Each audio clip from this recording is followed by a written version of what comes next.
Welcome to the Explorers, time traveling through history, one era at a time. I'm Kate Armstrong.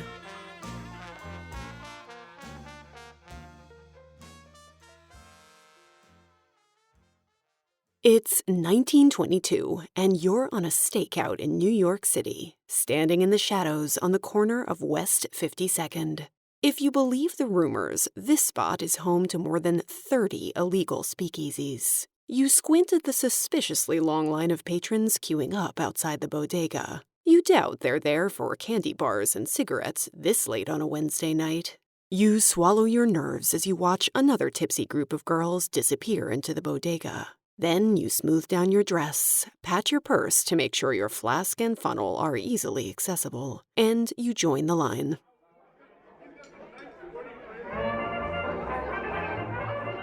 Your mission tonight is a routine one for an undercover prohibition agent. Infiltrate the speakeasy, order a drink, and discreetly pour the liquor into the flask when no one is looking. The alcohol will serve as evidence in court and give the chief the probable cause he needs to raid the establishment. You'll mingle and dance just long enough to count exits and learn employees' names. You'll slip out and return to the bureau only after you've stayed long enough to avoid suspicion, but not long enough that you get caught. But then again, who would suspect a woman of such subterfuge, especially given how many other girls are all around you, partying the night away?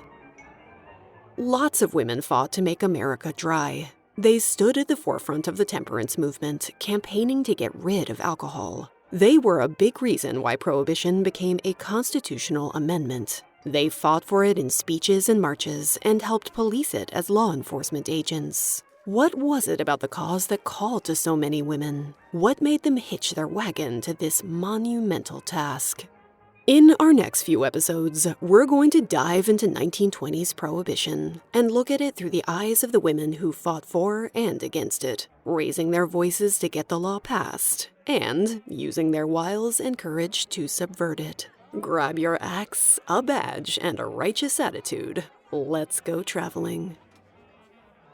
But first, I want to remind you that my novel, Nightbirds, is officially out now wherever good books and audiobooks are sold. Thank you to everyone who's bought and raved about my 1920s tinted feminist fantasy. I've loved sharing it with you.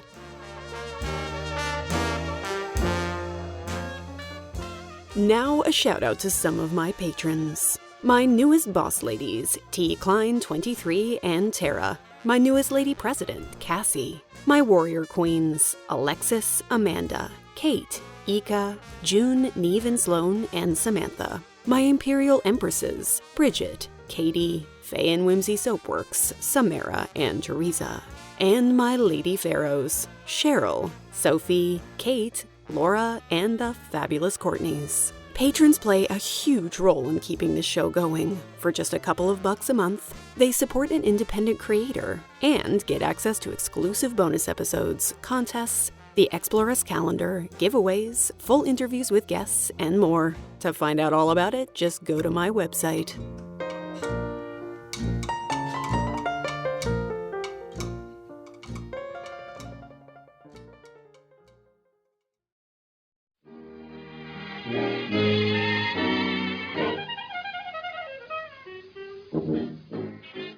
Prohibition became federal law in 1920, the same year women won the right to vote. But it wasn't a particularly new idea in America. Many states had some form of dry law on the books long before 1920, due to the tireless efforts of the temperance movement, which had been around for as long as America had had a drinking problem, which is to say, it seems, quite a while. It seemed that the amount of alcohol being produced and consumed grew with every passing year. In 1830, it said that every American drank roughly 1.7 bottles of 80-proof liquor a week. That's about 3 times as much as we drink these days. By 1850, Americans were drinking 36 million gallons of beer a year. By 1890, they were drinking 24 times that amount, around 855 million gallons. These figures account for every person in America, but we know that most women and children weren't drinking, which means the men were boozing overtime.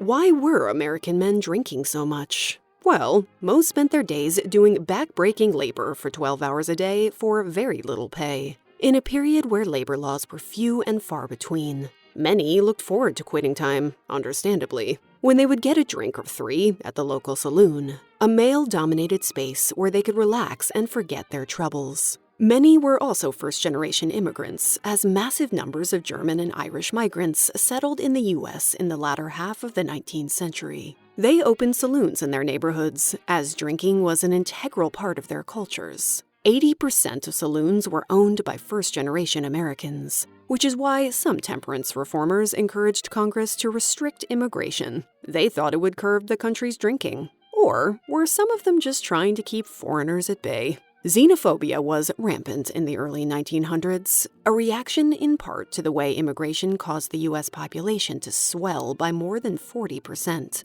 from 1890 to 1910.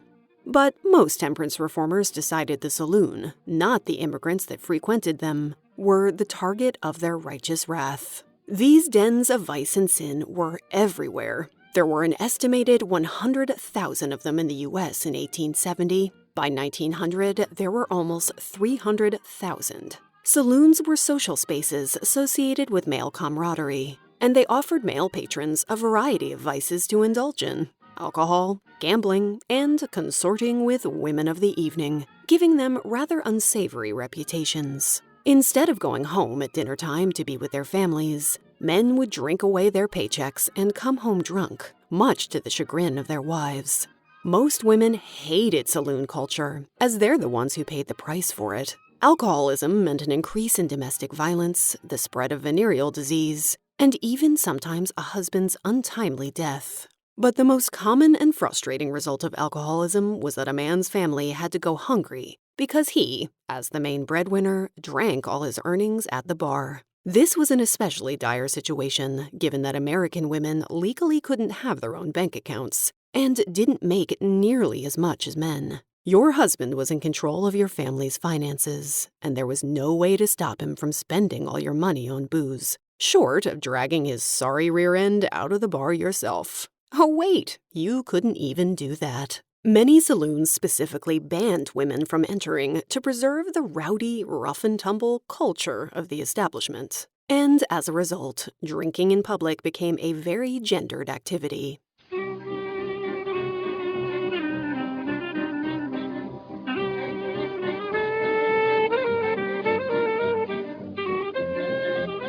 After the American Civil War, most states made it illegal for women to serve alcohol, which meant they couldn't work in or run their own saloons. And in some states, like Colorado, Michigan, and Montana, there were laws banning women from entering such places altogether. The saloon wasn't a place for delicate, upstanding females. They weren't supposed to drink, and certainly not in public, surrounded by men. The prevailing fear was that if a woman spent too much time at the saloon, she might trip and fall her way into a life of prostitution. Stepping into a saloon as a woman was a surefire way to compromise your reputation. As Lily Mwenser, a girl who lived above her father's saloon in Denver, remembered, "You weren't a lady if you went in."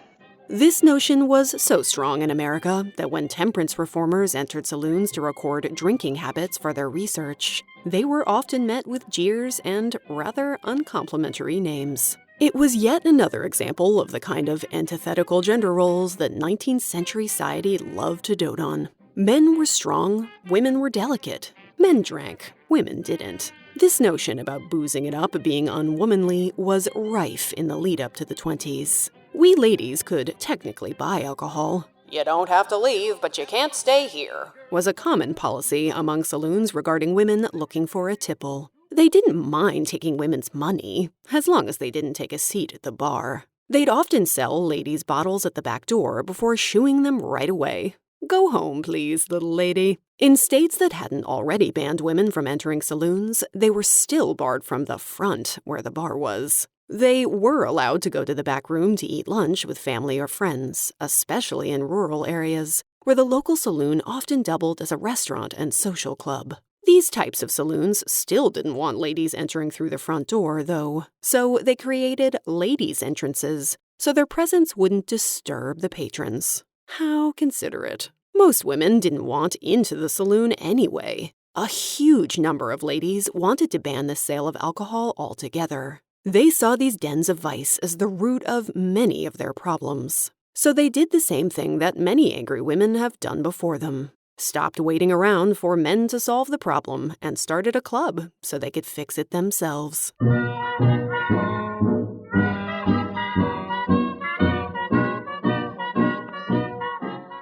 The temperance movement was full of and fueled by American women. The Women's Christian Temperance Union, or WCTU, was founded in 1874, and it would become the biggest political organization run and made up of women in America's history.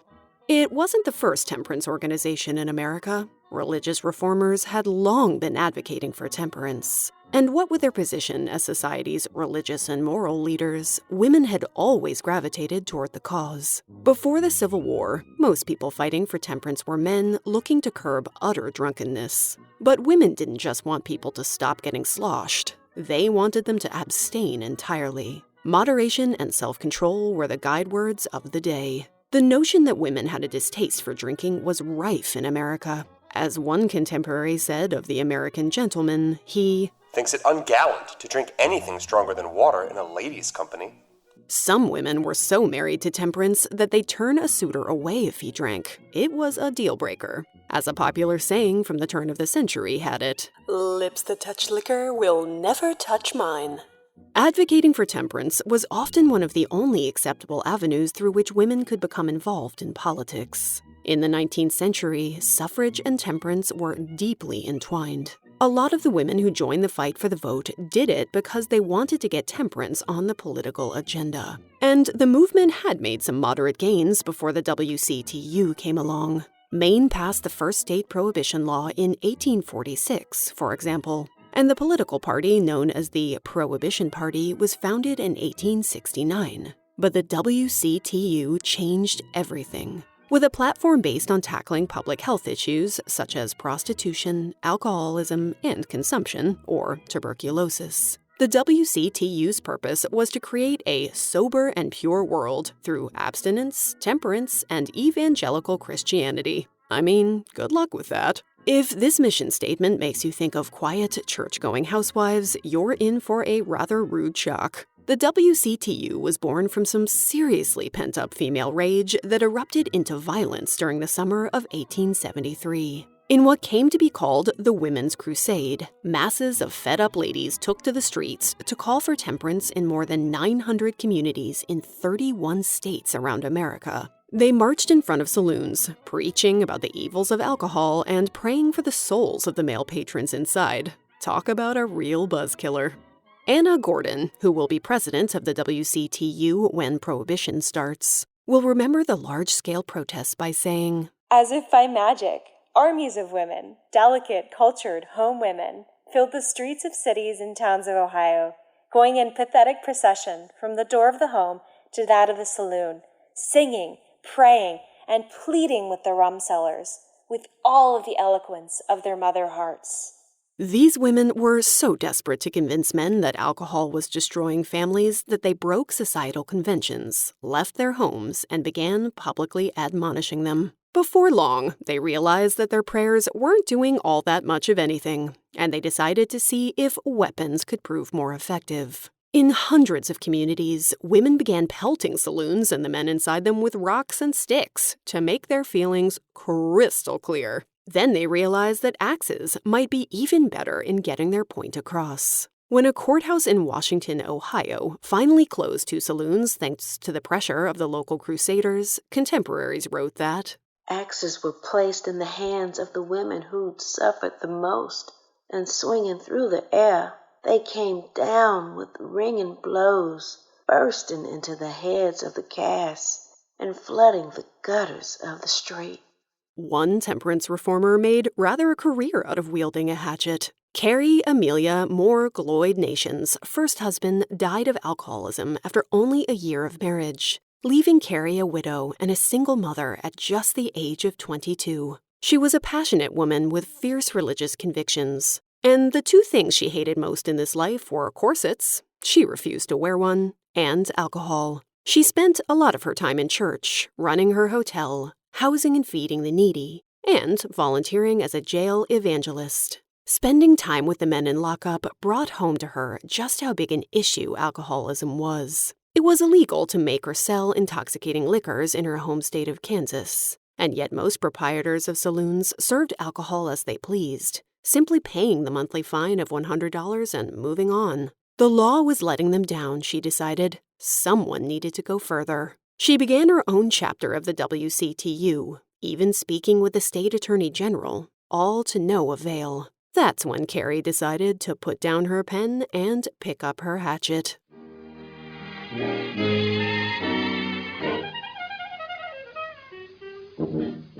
At 6 feet tall, Carrie Nation cut an imposing figure when she started traveling to saloons across Kansas to dole out her particular brand of vigilante justice. Often wearing a black and white gown that looked as though she'd stolen it straight from a nunnery, she'd march into a saloon and greet the barkeep with a, "Good morning, destroyer of men's souls." "How's that for an entrance?" Then she'd start swinging that hatchet, creating utter chaos, singing hymns all the while. "I smashed the mirror and all the bottles under it," she wrote. "Picked up the cash register, threw it down. I threw over the slot machine, breaking it up, and I got from it a sharp piece of iron, with which I opened the bung of the beer kegs, and opened the faucets of the barrels, and then the beer flew in every direction, and I was completely saturated. A policeman came in and very good-naturedly arrested me." Carrie was arrested more than 32 times, and she was physically assaulted more than once. In San Francisco, she even got into a street fight with a saloon owner's wife, who started hitting Carrie with a horsewhip after she wrecked her husband's establishment. One newspaper helpfully included a cartoon of the incident, possibly because two women brawling in the street was so unheard of in 1901 that they felt readers would need a visual. The media loved Carrie and her newsworthy antics, and she cleverly turned her celebrity into a speaking gig, touring the country on the lecture circuit and selling mini replicas of her famous hatchet. Most women, though, realized that violence wasn't going to get the job done. The second president of the WCTU, Frances Willard, had bigger plans than local saloon wrecking. She was aggressive about temperance, calling it a war of mothers and daughters and sisters and wives. At age 35, Willard helped found the WCTU. And at age 40, she became the president of what was probably the most effective political action group of her era. She grew the WCTU into a national, 250,000-member-strong organization. At its peak, she had an army of 766,000 members reporting to her, more than the women's suffrage movement. Willard was a brilliant leader, speaker, and organizer, and she was incredibly gifted at mobilizing women and positioning temperance as a women's issue. Under the deft eye of Willard and her do-everything policy, the WCTU began mobilizing to advocate for prison reform, temperance education, and reformed labor and child welfare laws. By 1890, more than half of the countries in the U.S. had a WCTU chapter, all of which operated under the national slogan, "Agitate, educate, legislate." Willard had become the second most well-known woman in the world, just after Queen Victoria.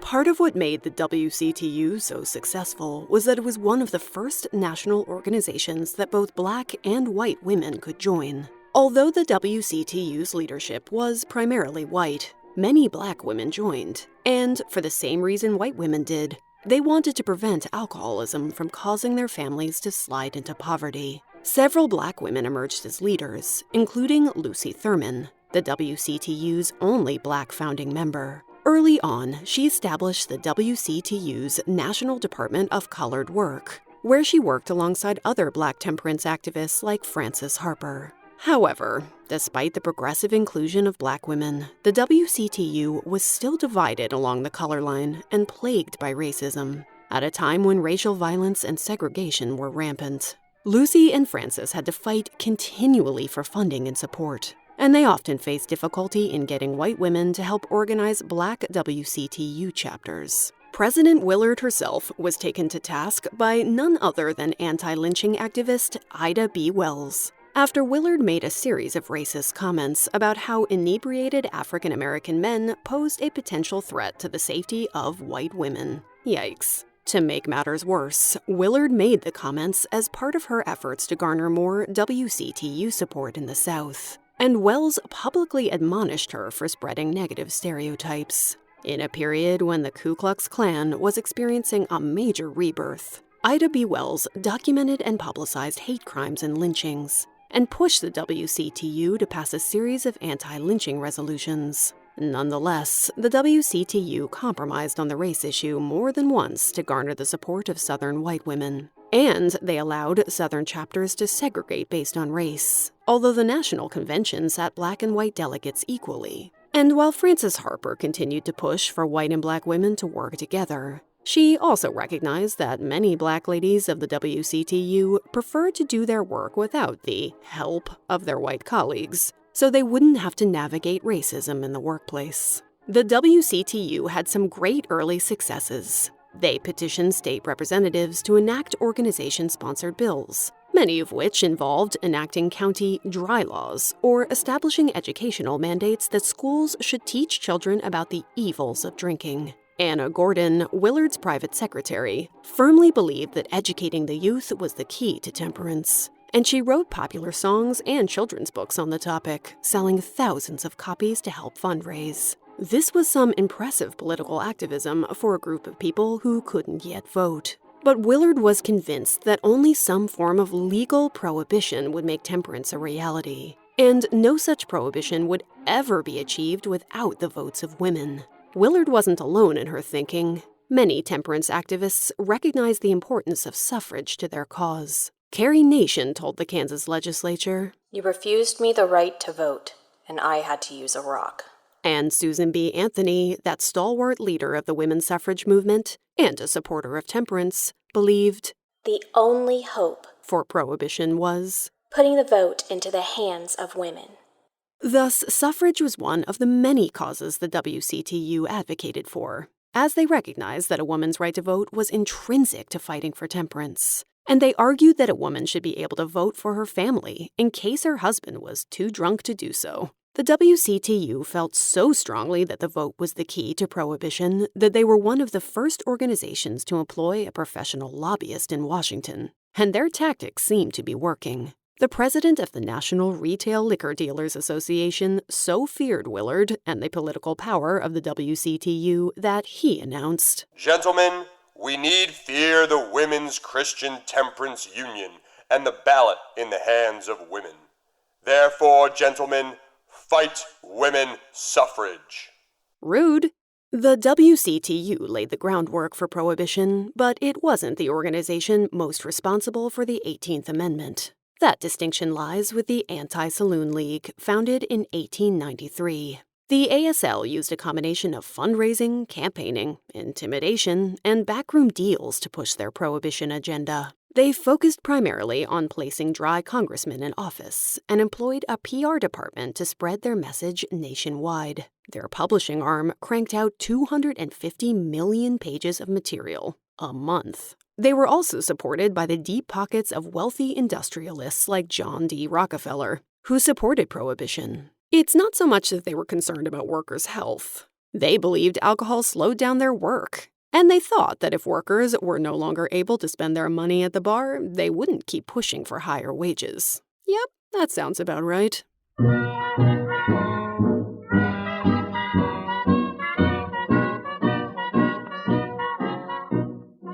At the dawn of the 20th century, the idea of national prohibition was really starting to gain momentum. This was the progressive era of widespread social activism and political reform, and plenty of people were blaming the saloon for America's many problems. By 1916, some form of dry law was on the books in 23 states, and more than 50% of the U.S. population was under some sort of alcohol prohibition. But federal prohibition still seemed pretty far off, largely because the government relied so heavily on the taxes alcohol brought in. It was only with the ratification of the 16th Amendment, which authorized a federal income tax, that prohibition really became a possibility, until America entered the Great War in 1917.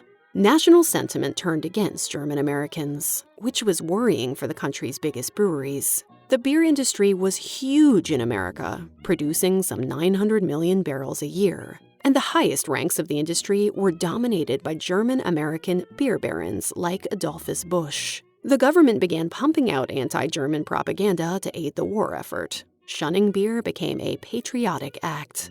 The WCTU and ASL were thrilled about this. The ASL seized the opportunity to market prohibition as American and called for a temporary wartime ban on alcohol, ostensibly as a way of rationing and conserving national resources. And the government listened, thanks in part to Anna Gordon. Gordon had become the fourth president of the WCTU in 1914, and she now had the ear of President Woodrow Wilson. She was instrumental in helping the ASL persuade the president to take baby steps toward prohibition, such as prohibiting the use of food for the manufacture of alcohol, which cleared the way for the passing of the Wartime Prohibition Act in September 1918. The act was a federal law that barred the manufacture of beer and wine after May 1919, and prohibited the sale of beverages with greater than 2.75% alcohol after July 1919. Ironically, the so-called Wartime Act didn't pass until 10 days after the war ended.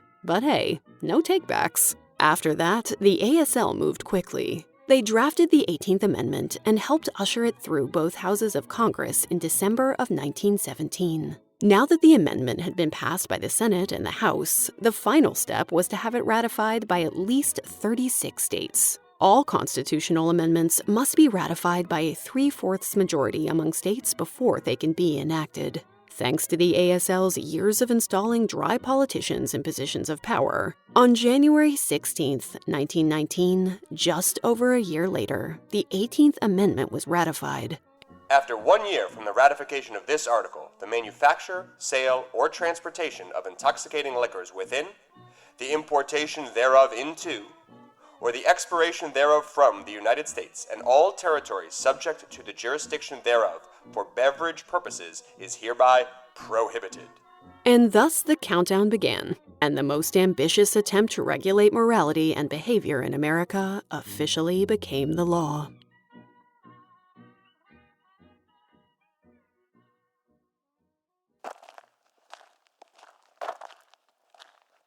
You click your way down cobbles, heading for a nondescript door. You hand the doorman a secret password and your weapons, and suddenly you're in one of the hottest clubs in town. Barkeeps pour libations that will make your skin glow or help you speak another language. Girls shimmy on the dance floor in trickster kiss dresses that hiss and smoke and bloom. It's seductive, enchanting, and highly illegal, but not nearly as clandestine or as powerful as the magic that runs through your veins. Welcome to the world of my novel, Nightbirds, a 1920s tinted YA fantasy about a group of girls who will gift you their magic with just a kiss for a price. The Nightbirds are their city's best-kept secret until a political plot threatens to unmask them, and suddenly they start to wonder if the rules they've been given are actually a gilded cage. Filled with magic, intrigue, and a whole lot of feminism, you'll find it wherever books or audiobooks are sold.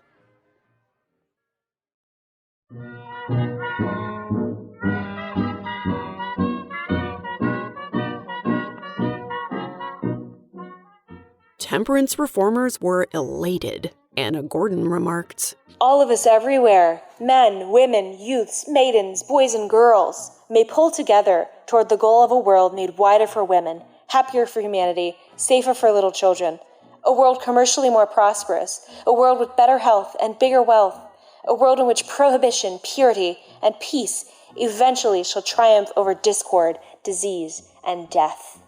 Some Black leaders were cautiously optimistic as well, as they saw prohibition as an opportunity to earn greater equality. Others were less pleased, as many Black Americans worked in the nightlife, entertainment, and restaurant industries that depended on alcohol sales. Plus, they hadn't forgotten that the ASL forged an alliance with the KKK to gain votes. Many Americans were simply upset because they saw the law as an infringement on their personal freedoms. With one New York Herald correspondent writing, "There never has been a greater wrong perpetuated on the American people."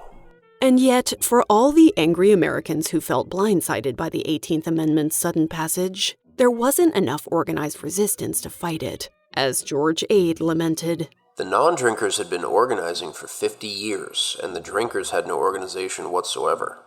They had been too busy drinking. Of course, you know what happens when you announce a popular store is going under. People crowd around for that everything must go sale. In the year before national prohibition goes into effect, the U.S. goes on a crazed bender, drinking to excess, purchasing home brewing kits, and hoarding bottles in basements to prepare for the dry years ahead. It's perfectly legal for private homes and clubs to keep any alcohol purchased before the law takes effect. J.P. Morgan, for one, purchases 1,000 cases of French champagne to wait out the law. Even Warren G. Harding, who will become president in 1921, and who was only a Prohibition supporter to win votes, purchased $1,800 worth of liquor. That's about $26,000 today, and will regularly offer drinks to visitors in the presidential living quarters. After all, the 18th Amendment doesn't say anything about the legality of drinking intoxicating liquors. So, as we foxtrot our way into the 1920s, Prohibition is now a federal law. But laws don't mean much without enforcement, do they? So, the Volstead Act is passed, mostly to empower the government to enact and enforce the 18th Amendment. It details the specifics of what Prohibition will look like on the ground. It's written, once again, by the ASL, who are intent on making it as strict as possible. President Woodrow Wilson vetoes it, calling it too extreme. But the ASL-backed Congress overrides him. It defines intoxicating liquor as any beverage containing greater than 0.5% alcohol and outlines penalties for lawbreakers. The maximum penalty for first-time offenders caught manufacturing, selling, or transporting alcohol is 6 months in prison and a $1,000 fine, with greater punishments for repeat offenders. It also makes the Treasury Department responsible for enforcing the law, as they were already responsible for collecting alcohol taxes,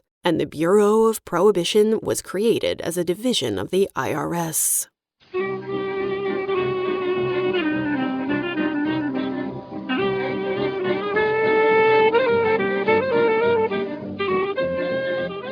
The Volstead Act contains 3 glaring loopholes that people start immediately exploiting.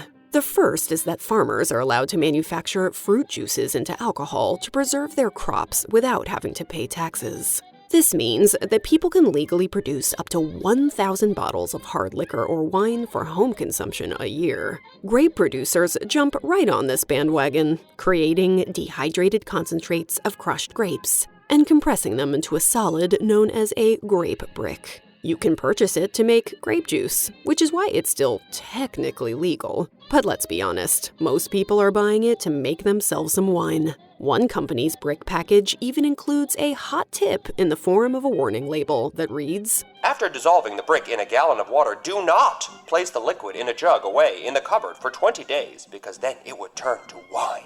Whoops. From 1925 to 1929, Americans will drink 679 million gallons of homemade wine, totally by accident. The second exception involves sacramental wine. The law allows congregations with licenses to distribute 10 gallons of alcohol to each adult per year. Some people pose as priests or rabbis of fake congregations to get their allotted 10 gallons, while others decide that now might be a very good time to find the Lord. Many congregations see their numbers skyrocket in the 20s. The third exception is for alcohol made for medicinal purposes, even though in 1917, the American Medical Association discouraged the use of alcohol in medicine, stating that it had no real value. And yet, many doctors are still recommending it for everything from the flu to heart disease. Licensed doctors can still prescribe wine, whiskey, and other distilled spirits to patients if they believe in good faith that it's necessary. This alcohol is manufactured for pharmacies by government-approved distilleries, and all you have to do is go to your doctor to get some. Many doctors build successful side gigs writing prescriptions for fake illnesses,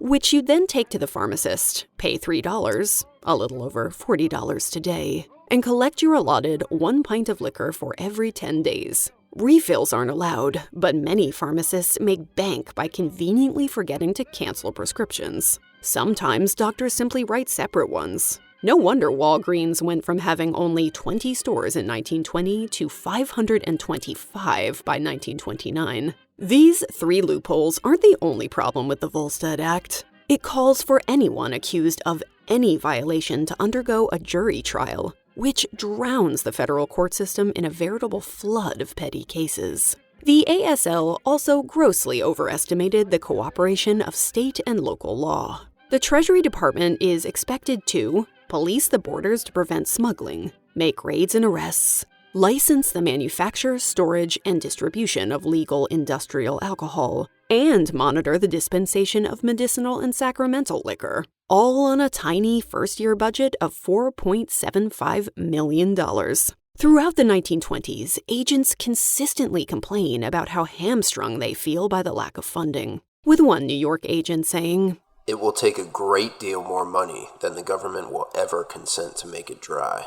But Congress refuses to supply the Bureau with more money. They don't want to raise taxes. And they've already lost a ton of money in forfeiting the revenue booze taxes brought in. The Bureau is also seriously understaffed. In its first year, it only has 1,500 agents and 1,500 administrators. Eventually, it will grow, but thanks to the Volstead Act, political appointees, not civil servants, are required to enforce prohibition. The ASL did this so that their dry congressmen could appoint ASL-friendly agents. But in practice, this means that agents are not experienced law enforcement personnel. They're just people with friends in high places. They're issued guns despite not having been trained or passed the civil service exams. And they're hugely underpaid in a climate where they're being showered constantly with bribes from bootleggers and speakeasy owners. No wonder corruption is so rampant amongst them. Agents can make anywhere from $50 to $500 as club owners pay them to look the other way or to get tips in advance of raids.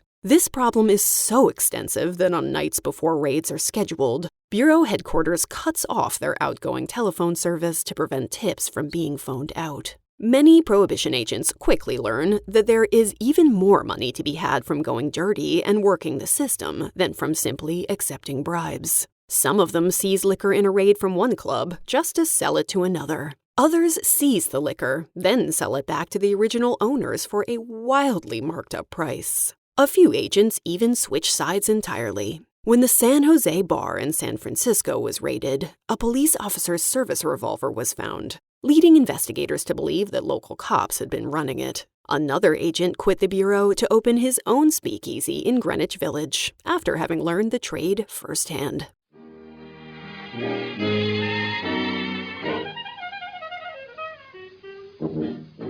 That's not to say they don't kick some butts and take some names. From 1928 to 29, the Bureau will confiscate 11,416 stills, 15,700 distilleries, and 1.1 million gallons of alcohol. That's in just 1 year. These are often selling alcohol to speakeasies, the illegal underground bars and clubs that pop up after Prohibition is enacted. New York alone has over 30,000 speakeasies and nightclubs serving booze, which gives the Bureau a great idea. Let's open a fake one of our own. The Bridge Whist Club is one such speakeasy, meant to bait bootleggers so the feds can penetrate the network of smugglers who supply New York City. It doesn't catch any criminals because, let's be honest, they knew the score here. But it did accidentally make quite a bit of money selling cocktails. Whoops! Turns out creating fake speakeasies isn't the best way to enforce prohibition. So most agents simply go undercover at real ones, pretending to be patrons and asking for a drink. This often means donning disguises, dressing in white coats and posing as doctors to frequent a speakeasy near Mount Sinai Hospital, or carrying legal books to walk into a club popular with lawyers. Lady agents can slip on a shimmery dress and their best red lipstick and simply look ready to have themselves a good time. They sneak the contents of whatever they've been served using a small funnel into a bottle hidden in a vest or a purse. which will be used as evidence in court later. Then they flash their badge and arrest the person who just served them. Raids are flashy, and they're also fairly common. Our flapper friend Lois Long frequently witnesses them in her work as the New Yorker's cabaret reviewer. Not that they seem to ruffle her feathers. Of one particular raid, she told her readers, "It wasn't one of those refined, modern things, where gentlemen in evening dress arrive suavely from ringside tables and depart arm in arm with head waiters no less correctly clad toward the waiting patrol wagons. It was one of those movie affairs, where burly cops kick down doors and women fall fainting on tables, and strong men crawl under them, and waiters shriek and start throwing bottles out of windows." But the thing is, raids rarely result in the closure of speakeasies. Most owners just pay cops and agents off to avoid them in the first place. Others find it cheaper to simply get arrested, pay the fines, and get on back to business. In San Francisco, the Eiffel Tower nightclub is raided on New Year's Eve and reopens just a half hour later. In other words, trying to close speakeasies in the 1920s is like playing a rather frustrating game of whack-a-mole. Of course, men aren't the only ones working at the Bureau of Prohibition. Women get in on the action too. Hannah Brigham is one such woman. Most of Hannah's work centers on inspecting medicinal liquor permits, but she also occasionally goes on raids, even spearheading one herself to bust a silk stocking flapper flask party at a women's college. Now that sounds like a bash I could get down with. The very first female agent sworn into the Bureau is Georgia Hopley in 1922. Her new position makes national headlines, and she leads public relations for the department. She travels the country speaking in favor of prohibition. She is especially critical of female bootleggers, telling a Boston Sunday Globe reporter, "Women resort to all sorts of tricks, concealing metal containers in their clothing, in false bottoms of trunks and traveling bags, and even in baby buggies. Their detection is far more difficult than that of male lawbreakers." At least Hopley's comments and her stellar performance encourage local law enforcement to hire more women. The Massachusetts Prohibition Director, Elmer C. Potter, said, "I believe the presence of a woman on the enforcement staff will have a most salutary effect in bringing about strict observance of the law and contributing to more faithful work in enforcement." But one of the most famous female agents working in law enforcement is Daisy Simpson, also known as Lady Hooch Hunter and the Woman with 100 Disguises. Daisy spent her youth rather wildly, it seems, doing experimental drugs and hanging around with gangsters. Ironically, during World War I, she joined the Moral Squad of the San Francisco Police Department. And after the war, she joins the Bureau of Prohibition. Her unseemly past makes Daisy a fantastic agent, as she has criminal contacts and a knowledge of gang hideaways. There is no shady gangster that she can't sniff out or illegal speakeasy she can't break down. While most female field agents aren't doing the fun stuff, their job is usually limited to taking field notes or photographs after raids. Daisy's creativity and daring help her to become a successful undercover agent. She often works on special assignments across the country. Her MO tends to be that she feigns an illness while standing outside a speakeasy and busts the proprietors when they offer her a restorative sip of liquor. Daisy quickly becomes a media darling, as the newspapers just love detailing the undercover exploits of Bureau agents. Unfortunately for Daisy, in 1925, a San Francisco Treasury Department official will ban women from field agent work, and so she resigns, unwilling to work as a secretary. A year later, she's picked up in Texas on drug charges, and, unable to make bail, she shoots herself in the stomach with a gun she had smuggled in. She survives the suicide attempt and receives a suspended sentence before disappearing from the public eye. I, for one, hope she moves to a fabulous cabin and makes herself a nightly cocktail.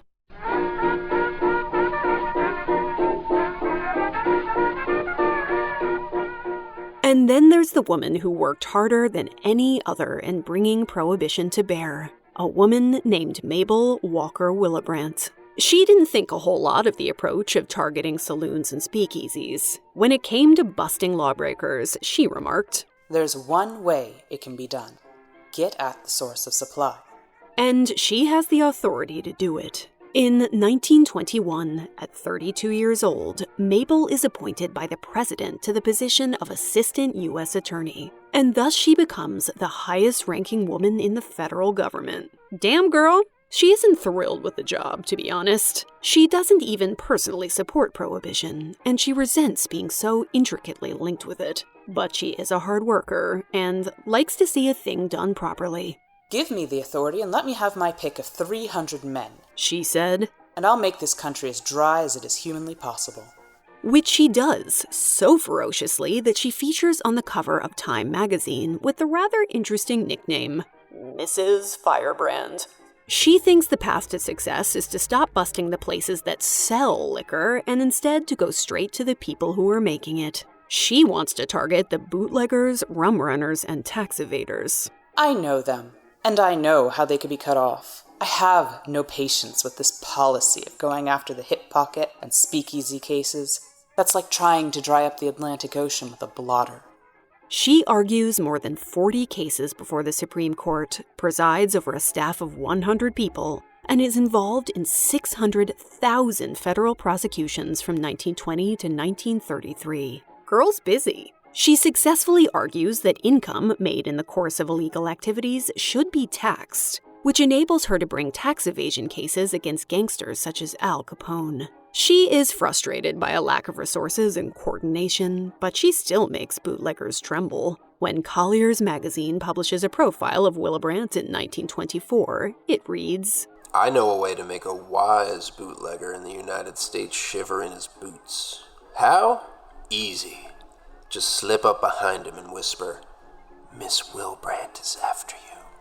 But despite being called the First Lady of the Law by Prohibition supporters, Mabel deeply sympathizes with many of the female bootleggers and speakeasy hostesses that she's arresting. And she often argues that they're only doing it out of financial necessity. As a lady, it isn't easy to make good money in the 1920s. And we'll meet some of these scandalous and fabulous dames in our next episode, when we dive into the women who go up against the law.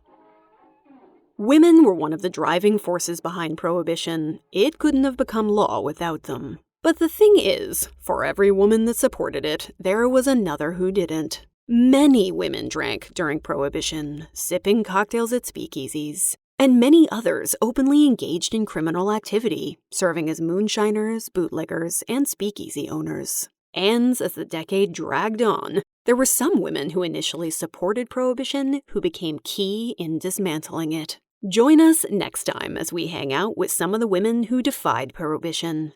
We'll learn how to get into a speakeasy, what 1920s women were sipping on, and find out how Prohibition actually encouraged many women to drink, and even played a part in their liberation. Until next time.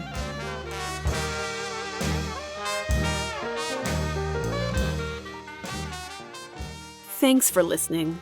There are lots of ways of supporting the Exploress. Tell a friend about it, leave a review wherever you listen, become a patron, or send me an email at theexploresspodcast@gmail.com and tell me what you love about the show.